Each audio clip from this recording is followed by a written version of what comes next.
Hey there, everyone, and welcome back to Utility Sports. Today, we're going to be doing our second round mock draft here based off the first round. If you guys haven't watched it already, we have a card right here for you guys to go check that out. And before we jump into it, I hope everyone has a happy New Year's. That's the day this is coming out. And I also want you guys to subscribe if you haven't already. So many of you are not subscribed to our channel that do watch the video, so it would be really awesome to have you hit that subscribe button, totally free to you guys. So we'll jump right here into pick 33. Here with the Jacksonville Jaguars. Obviously, the number one pick was an obvious selection for the Jaguars here, Austin. At this point, who do you think that the Jaguars could be targeting at the top end of the second round? Yeah, I think a lot of it's going to come down to where Jacksonville wants to go on the offensive line. At some point, they're going to want to address the offensive line. And the second pick of the first round, we had them go Wyatt Davis. Now I think it's appropriate actually to still take another offensive lineman for them. Rashawn Slater is going to be the selection. He is the best available tackle right now. So I really like the fit for him because Cam Robinson will likely not be back next year with this selection. Really is going to open up some money for you with the addition of Wyatt Davis. You can either cut Norwell or hold on to Norwell and then just replace A.J. Cann at that right guard spot. So it gives you a lot of versatility on the offensive line. Having Trevor Lawrence is really, really awesome, but it's not going to really matter if you can't protect him. So doing these couple of picks here back-to-back on offensive line makes so much sense to me in a sense of protecting your franchise guy. Obviously, Cincinnati had some issues with that this year, led to a Burrow injury. You don't want that to happen to Trevor Lawrence. Get him in offensive line, and Rashawn Slater is the selection. Yeah, we see Slater going here 33rd overall. Really address that left tackle spot. You know, you need a franchise tackle for every franchise QB. We see the Jaguars go and take care of that now with their first pick in the second round. Moving on to the next section, we have the New York Jets, a team that also had two first-round picks. Their direction now at pick 2 in the draft is a little less clear than the Jacksonville Jaguars at 1. Where could you see the New York Jets going here at the top end of the second round? Yeah, I think there's a lot of positions that they could look at. Obviously, the Jets have quite a bit of needs, but there's a player on the board that could be a real game changer for them. Najee Harris from the University of Alabama could be a big-time game changer. You get your offensive tackle in the first round, and then you put Najee Harris in the backfield for Sam Darnold or whoever the quarterback will be next year. This offense is going to start to look a little bit different, and I really like the idea of adding a Najee Harris, a guy that's able to really run through contact, and he's able to break big plays. So I think Najee Harris is a game changer for the Jets. Obviously, a lot of people don't believe in taking running backs high in the draft, but I think Najee Harris is definitely worthy of this selection at 34. Right, we see Najee Harris now going 34th overall to the New York Jets, a big improvement rather there for the New York Jets. Obviously this year they've had a full collection of backs, Michael Pirine, Ty Johnson, Frank Gore, and so on after the Le'Veon Bell signing did not work for me a few years back. Now on to a division rival here in the AFC East. The Miami Dolphins with their third pick in the top 35 selections this year, a playoff team out in the AFC at this point as well. They really look like they're going to shape up into a real contender moving forward with all these assets that they're going to be able to add here in the top end of the draft. Where could you see the Miami Dolphins going at 35? Yeah, I think the Miami Dolphins is pretty interesting because you do want to still protect Tua Tagovailoa. So at this point, I think taking the best offensive lineman available, especially on the interior offensive line, makes the most sense to me. You can replace Ted Karras with this pick. We have Creed Humphrey from Oklahoma going to Miami. You really got to protect Tua. Obviously, he has an injury history. You want to make sure that he's clean in the pocket. Adding Creed Humphrey does that for you.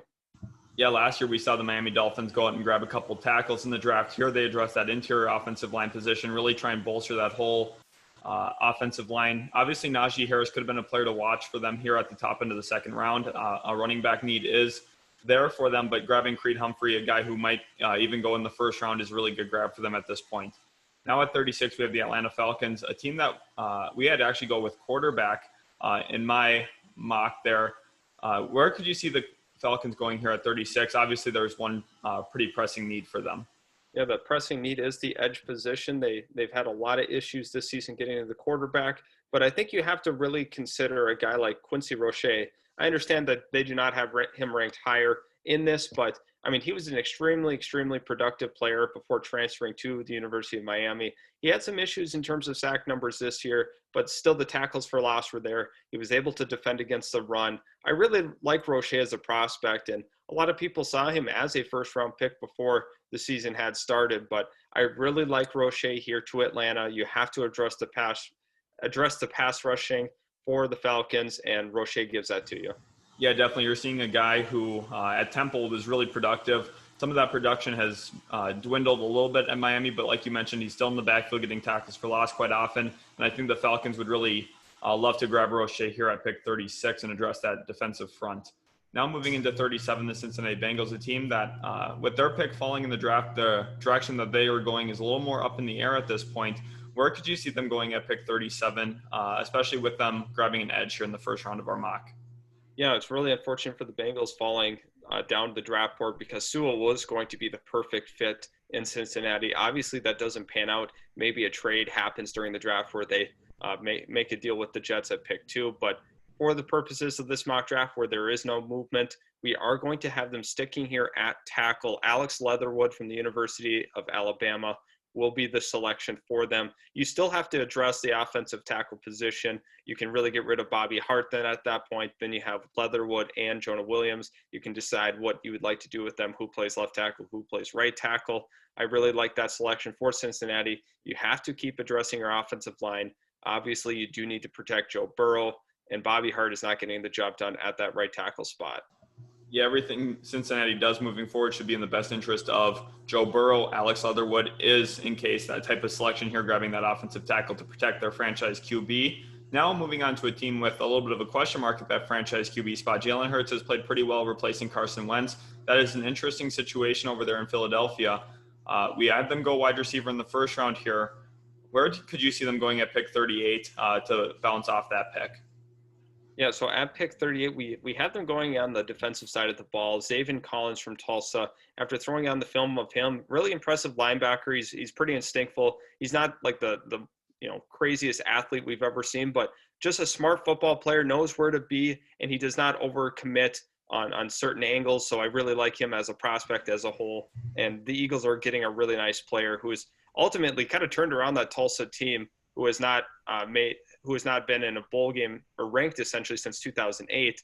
So I think that's a really good selection for them. You're getting a true team leader on that defense. Yeah, really big need for the Philadelphia Eagles to address that linebacker spot. Go into that division. You're looking at three teams that can run the football pretty well. Antonio Gibson has had a really good year for the Washington football team. Also looking at Ezekiel Elliott and Saquon Barkley when he's healthy. That's a tough division there. You need some linebackers who can impact the run game, also be pretty solid in pass coverage, and Zaven Collins gives you both of those things there at 38.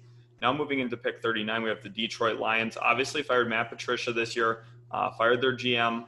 There could be a wide variety of directions they go here for the Motor City Kitties. Where do you have them going at pick 39? So in the interest of the Detroit Lions, I think it really makes sense for them to look at that front seven as a whole. They've really struggled against the run this season, and to kind of fix that, we are going to look at the defensive line, especially the interior of their defensive line. Jordan Davis out of Georgia will be the selection. You have to improve up front, especially in the middle of that defensive line. But for me, it makes a lot of sense to take Jordan Davis and then, maybe in the next couple of rounds address linebacker as well. But it's really crucial that they look on that interior of their defensive line. And also with their first round pick, they definitely could be looking in that direction, looking for a linebacker at some point in the draft. So I think it makes a lot of sense for them to improve their interior of their defensive line. Yeah, definitely. We see them going with Jordan Davis, the interior defensive lineman, like you said. And I think that's going to be a big need for them. They've given up a ton of yards on the ground this year, and hopefully he'll come in and right some of those wrongs there in the middle.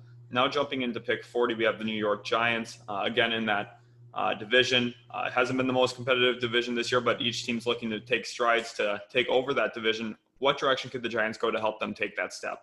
Yeah, I think one of their more pressing needs is the linebacker spot, like they do have stated under the team needs. So if we look at the linebacker position, especially at Dylan Moses from the University of Alabama, he's definitely a guy that was worthy of being a first-round pick last year, but obviously now he's sitting in the second round. He's an athletic linebacker, really, really impressive when you watch him actually, but he's a little raw yet at this point, but he has the physical tools to be a great linebacker at some point. So I really like that for the Giants, being able to get another guy in the linebacking core alongside of Blake Martinez. Yeah, definitely. In Joe Judge's defense there, you're looking for another interior linebacker. Dylan Moses gives that to you next to Blake Martinez, the tackling champ. as many know him. And now you're looking at a much improved interior defensive presence for the New York Giants up the middle. Now into pick 41, another team that could be looking up the middle of that defense. The Luke Kuechly retiring last year has really left the Panthers defense in a little bit of state of flux. They've struggled against the run this year, struggled against the pass as well. Which way could we see the Carolina Panthers going here in the draft? Yeah, I think Nick Bolton from Missouri is going to be the selection. You have to take a linebacker if you are the Panthers. I think that is probably your most pressing need at this point. Bolton is the best linebacker available at this point in the draft. Obviously, you had Moses go right ahead of you, which is a little unfortunate, but Bolton's still a really good football player. And at this point, you just need to keep adding to that defense. They made a big deal of it last year, right? They went Derek Brown, they went Jeremy Chin. They did a lot to try to fix that defense. Still has a little ways to go yet, as we've seen. So Nick Bolton is the selection for Carolina here. Yeah, definitely. I think that's the biggest need, really looking at that defense. Obviously, still a young defense. They took Derek Brown last year. They have some room to grow yet, and I think Nick Bolton would be a real staple for them in the middle of that defense. Jumping into pick 42 now, we have the Denver Broncos, another team where it's kind of questionable where they could go at this point. Some look at offensive tackle maybe as a long-term need, but Juwan James is under contract for a little while yet. Where could you see the Denver Broncos going here at 42? Yeah, so once again, I think linebacker is a big need for this team as well. So we're going to have 3 linebackers go off the board in a row. Jabril Cox from LSU is going to be the pick.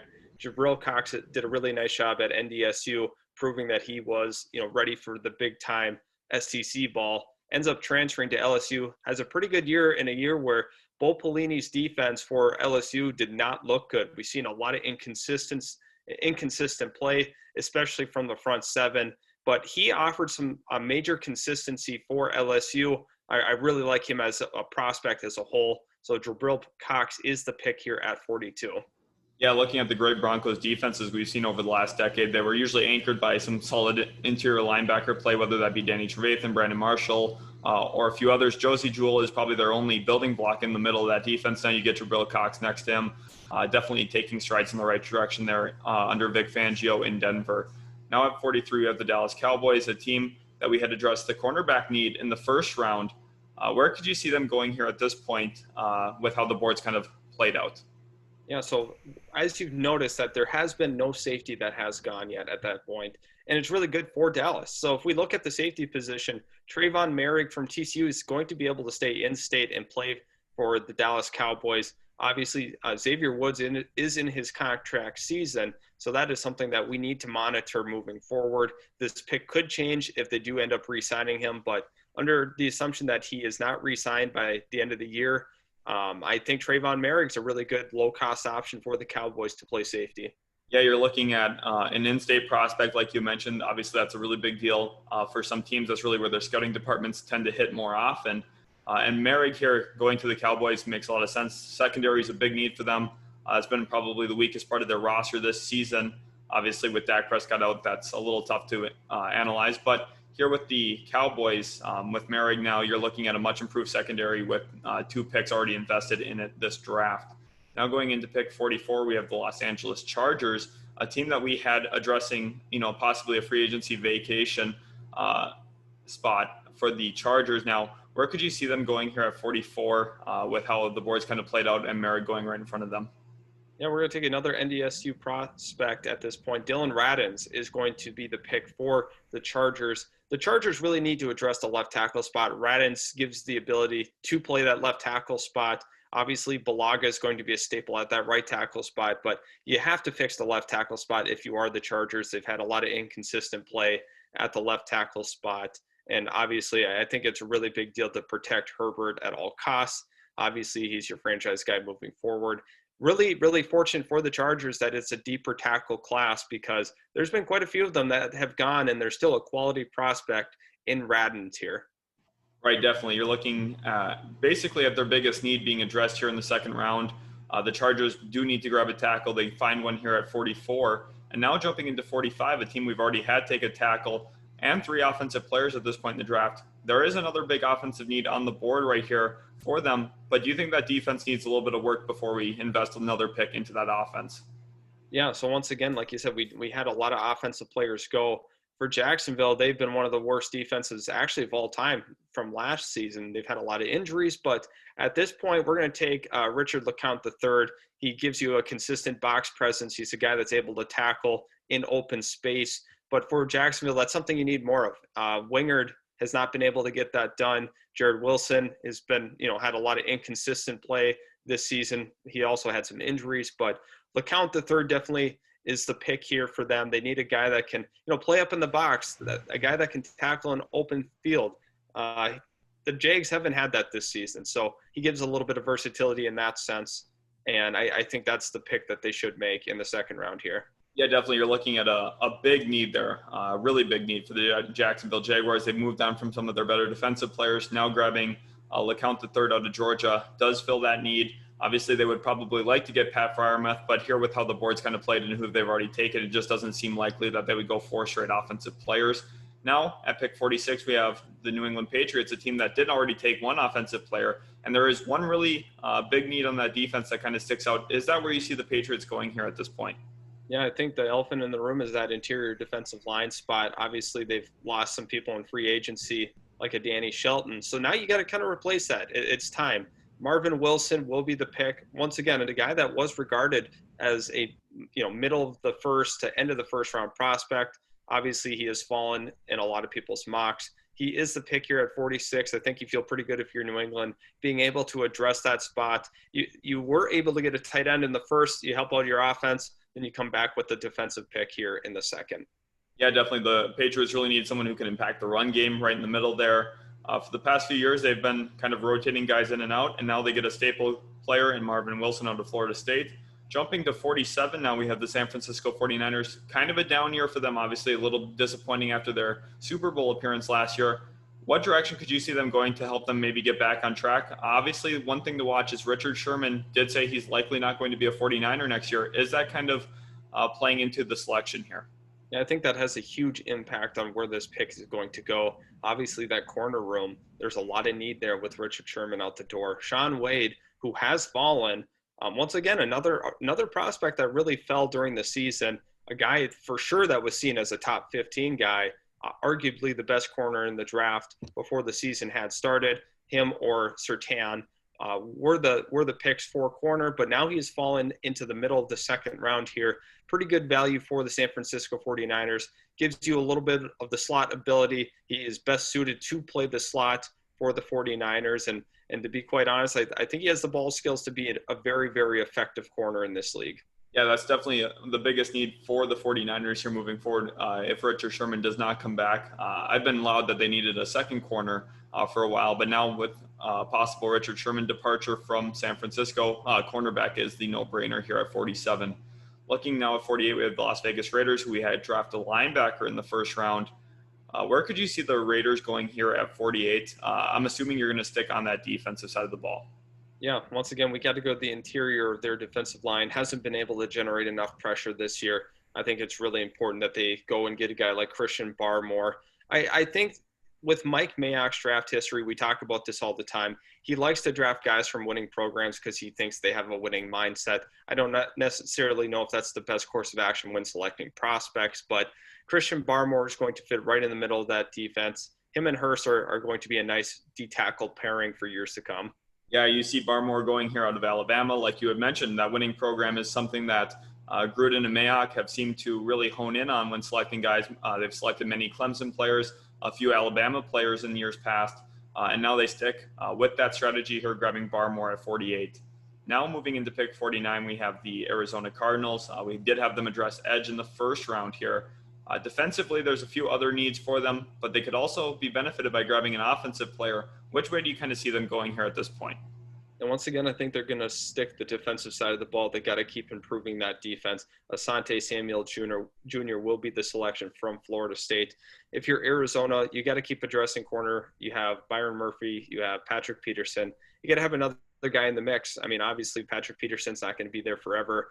Maybe Patrick Peterson even asked for a trade at some point to go play elsewhere. So I guess we'll see. We'll see how that kind of pans out. But I do think you have to have another corner in the fold ready to go if something like that were to happen. But if not, I mean, he can coexist and play with those two guys yet. Right, exactly. You're looking at, one of the most important positions on the field being that cornerback spot. Grabbing a third one is never bad, gives you some long-term flexibility with cap management and a whole bunch of other things. When you're building out your team, Asante Samuel Jr., a great fit for the Arizona Cardinals. At pick 50 now, we have the Indianapolis Colts. There are some rumors that Phillip Rivers could be retiring after this week if they do miss the playoffs. Does quarterback come into your mind here? Obviously, this is a little early for some of the guys we see left on the board. Or are you looking at a position that could help the potential successor of a Phillip Rivers?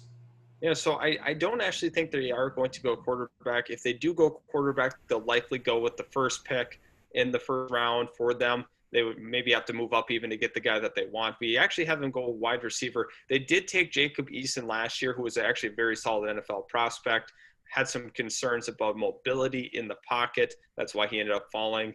But I think that they'll opt to go with him or Brissett moving forward in the short term. But looking right now at pick 50, I think that Rondale Moore will be a good selection for them. T.Y. Hilton obviously could be gone at the end of the season. We'll see if Indianapolis wants to pay him. Obviously, he's an older receiver. I think he's 31 now. But looking at the Colts, they also might trade for a veteran quarterback as well. Matt Stafford, Matt Ryan, those kind of guys on the trade market. So that's something to consider. Get whoever they trade for or draft in the first round a weapon in Rondale Moore. Yeah, definitely. We see the Colts going Rondale Moore here. Makes a lot of sense. They need a long-term T.Y. Hilton replacement. Last year, they did grab a wide receiver as well. Now you're looking at maybe the next generation of receivers there in Indianapolis. At 51, we have the Washington football team. We did have them address QB at pick 19 in the first round. Where could you kind of see them going here at 51? Obviously, offensive tackle is a big need for them. Yeah, so if you go to the offensive tackle position, I think there's one guy that really sticks out. That's going to be Daniel Fellaille from the University of Minnesota. I mean, he's 6'9", 400 pounds. He's only played football for a couple of years, but he's one of the highest upside prospects in the entire class. Really, really good frame, and he can move pretty well for his frame. So honestly, he is going to be a rogue grader at tackle. Even if that doesn't work out at the tackle spot, I mean, he could be a very effective guard at the next level. Right, yeah, you're definitely getting a guy with big upside here at pick 51, right around that range where you could maybe afford taking a little bit bigger of a risk here, especially if you're Washington, looking at a long-term Trent Williams replacement, obviously who they had dealt to the San Francisco 49ers before the season started. Fellaille here is going to be a really good acquisition for the Washington football team. Now at pick 52, we have the Chicago Bears, a team that has quite an interesting situation going on. They've got two middling QBs in Trubisky and Foles. Neither one of them have really played phenomenally this year. But at this point, it doesn't seem like there's a lot of QB options really on the board here in the second round. Where could you see them going here with their pick? Yeah, so I think it's pretty critical for them to keep addressing the offensive line. This is another team that could be in the market for a trade at the quarterback position. Once again, Matt Stafford, Matt Ryan. Also, we could see a Gardner Minshew possibly as a landing spot here. But for the Chicago Bears, let's make this situation as good as possible for whoever they trade for, or whatever they decide to do. We're going to have them look at the interior of their offensive line here in Trey Smith from Tennessee. We had them draft a tackle in the first, come back and get a guard in the second. And then that offensive line is looking quite a bit better with those first two picks. It's been a big need for the Bears. Obviously, that's going to help the effectiveness of David Montgomery, Tariq Cohen. I think that all around, that's great benefits for the Bears taking linemen in the first two rounds. Yeah, definitely need to bulk up that front for whoever's going to be the quarterback there. Could be Trubisky long-term. That's yet to be seen. But here for the Bears, grabbing Trey Smith's a no-brainer. At this point, you're really addressing big needs on that offensive line. That's really where the game is won and lost a lot of times in the trenches, and they've really addressed that here in this draft. Now at pick 53, we have the Los Angeles Rams. Quite a few different directions they could go as well. Obviously, that offensive tackle spot is the one that really sticks out to me, though. Is that where you have them going? Yeah, I think if we go to that tackle spot, you'll see Walker Little is still there at this point. Another guy that, once again, before the season started, was regarded as one of the top tackles in the entire class. Obviously has fallen quite a bit from that, but Walker Little would be a really good pick for the LA Rams, just considering they have such a big need there. We don't know the status of Whitworth moving forward. Very, very, very likely that he retires and calls it quits after this season. You got to have a backup plan. Walker Little is the pick. Yeah, definitely that tackle spot. Again, a really big need. Jared Goff out of the bootleg. A lot of the things McVay likes to do is dependent on those tackles being able to get out in space, get some blocks on and protect the quarterback. Walker Little's going to give you that here at the left tackle position. Jumping into 54 now, we have the Cleveland Browns. We did have them address edge in the first round to go across from Myles Garrett. Do we stick on the defensive side of the football, or do we take a fun offensive pick here? Yeah, I think we're going to look at linebacker once again. I think it's really important for the Cleveland Browns to continue to build that defense. Chaz Surratt from North Carolina, who is a really big part of that defense, reason why they've taken a lot of steps forward, would be the selection. Looking at it from a Cleveland perspective, you just got to keep building that defense. Keep building, because that offense is going to be fine.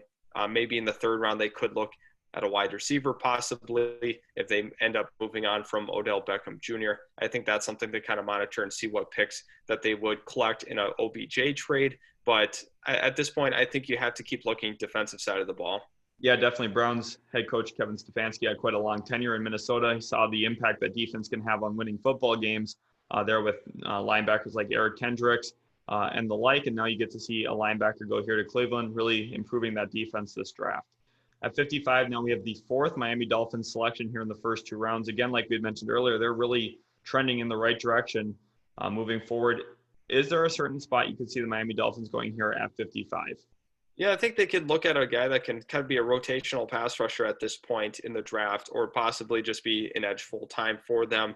You're going to look at Jalen Phillips. You keep him in Miami. He was actually the beneficiary of Gregory Rousseau opting out. So really good for him, because if Rousseau hadn't opted out, this guy wouldn't have even likely been a selection in this year's draft. So props to Jalen Phillips for making the most of what he had this year, the opportunity that he was given with the Rousseau opt-out.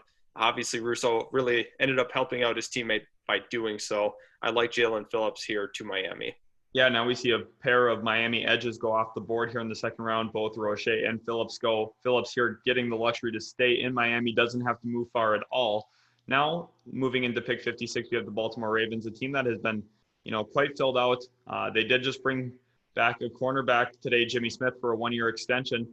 Does that play into your selection here, and where do you have them kind of going? Yeah, that doesn't really play into my selection at this point, because I am going to have them go Javron Holland at safety, a guy that's, not super elite at any single thing, but he's a very consistent player, guy that is willing to tackle. He can play in coverage. Overall, very solid prospect.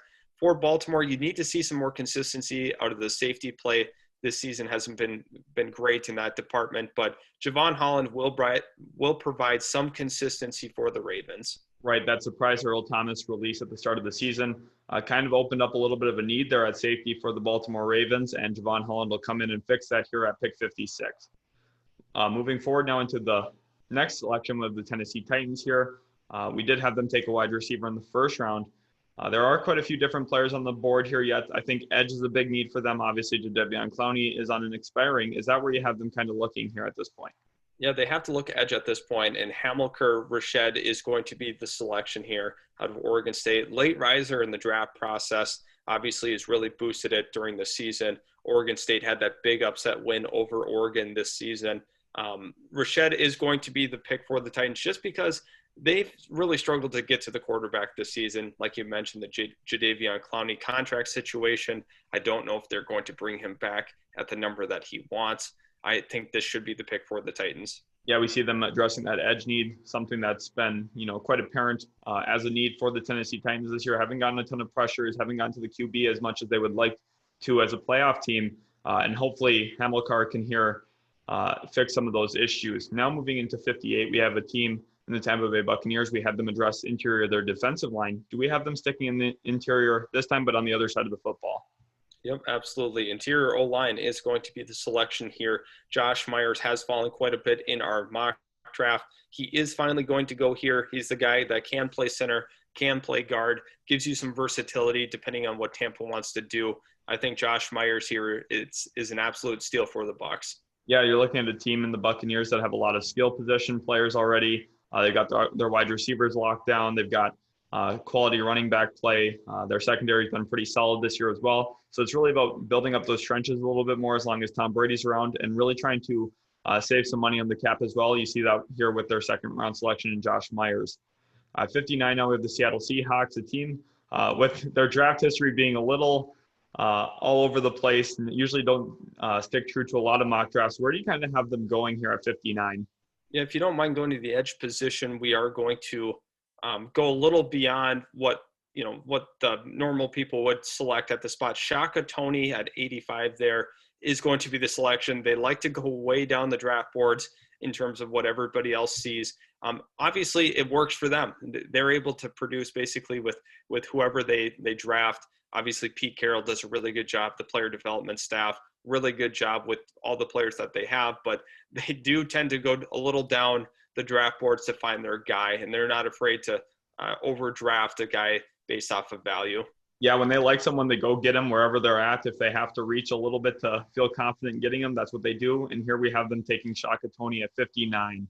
Now, in the pick 60, here we have the Pittsburgh Steelers. They've fallen off a little bit from where they were earlier in the season.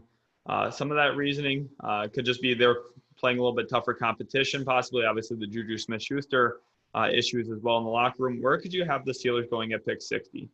Yeah, I think we have to go to the tackle spot for them. You have to protect yourselves in contract negotiations. Just in case you're not able to re-sign some guys, Jackson Carman from Clemson is going to be the pick for the Steelers at this point. Obviously, the Steelers need to prepare themselves if they're not able to get contract extensions done in the long term. And you want to protect Big Ben or whoever the next quarterback is at that point. Yeah, definitely. Carman is the selection here out of Clemson for the Pittsburgh Steelers. Get another tackle, help themselves in contract negotiations, like you had mentioned. Now jumping into pick 61 with the New Orleans Saints, a team that we actually did have addressed quarterback in the first round. Where are some spots that they could be looking? I think cornerback is one that sticks out to me at this point. Yeah, Darren Kendrick would be the selection here. Really good value for him being here all the way at pick 61. It's very possible that he goes sooner in the draft, but at this point, New Orleans is just going to keep adding to their defense. Obviously, they have Marshawn Lattimore, but you'd like to see another cornerback added into that corner room. All around, their team is very, very solid, up and down. Pretty much every position you look that they have at least an average player there, average to above average to great. So I really like New Orleans roster construction so far, and Darren Kendrick would be the pick. Right, we have back-to-back Clemson products going here, Carman and then Kendrick. And jumping into 62, we have the Buffalo Bills. Quite frankly, been the surprise team of the AFC this year. They are the 2 seed right now behind the Kansas City Chiefs as we move into Week 17. What are some things that you think the Buffalo Bills could be looking at here at this spot in the draft with them having selected a cornerback in the first round? Buffalo loves taking defense, and they'll just figure out the rest on offense. I think they continue that same mentality when they make their selection at the linebacker spot. Cameron McGrone from Michigan is going to be the pick. Buffalo historically has always had really good defenses under this current regime, under the McDermott regime. Obviously, they love taking defensive players, and they're not afraid to sign guys on offense. We've seen that with Cole Beasley and John Brown, and they leveraged a trade for Stephon Diggs. They're not super big into taking offensive guys, and I think they're going to stick to the defensive side of the ball. They obviously have a little bit of a need at linebacker. McGrone's going to be the pick. Yeah, Diggs, what a wonderful addition for the Buffalo Bills this year. And I think offensively, they're going to be pretty content, run it back, grab a lot of defensive help this year, kind of really round out that defense, something that Sean McDermott really likes to do in the draft. At 63 here now, the second to last pick in the second round here, we have the Green Bay Packers. We did have them grab a tackle long-term for contract negotiation purposes, get a long-term replacement to protect Aaron Rodgers. Where do you kind of see the Packers going at 63 with how the board's fallen? I think they're going to look at wide receiver finally at this spot. We're going to have Kadarius Toney, one of the biggest playmakers in the entire country, go here. A little undersized, but he's a guy that does a lot of things with the ball in his hands, and I think that's something that Green Bay could really use, a guy that can catch wide receiver screens, a guy that can really play underneath and make things happen after the catch. Kadarius Toney is a big-time playmaker, and him going to Green Bay at 63 is really scary to me. Yeah, not only will Packers fans probably be happy about this type of selection, but so will Aaron Rodgers. He's been probably clamoring for another receiving target in there. Devontae Adams has obviously been such a beast for them, but they could really be benefited by a number 2 wide receiver. Kadarius Toney going there gives them that option. Now, the final pick of the second round is the Kansas City Chiefs at this point. A team obviously still is the reigning Super Bowl champs. We had them select a wide receiver in the first round in Chris Olave. Where could you kind of see them going at 64? Yeah, I think they're going to make sure that they protect Patrick Mahomes and at this point go interior offensive line. For them, Landon Dickerson from Alabama would be the selection. If you are the Chiefs, you have to make sure that you protect Patrick Mahomes. It's very possible they wait till the third to take a guard, but at this point, I think they would be it would be an appropriate selection to have them go with Landon Dickerson from Alabama.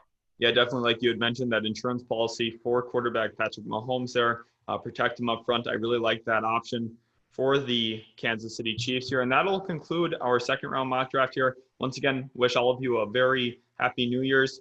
Celebrate responsibly. Have a good time. Thank you guys for watching the video, and we'll catch you in the next one. Don't forget to hit that subscribe button.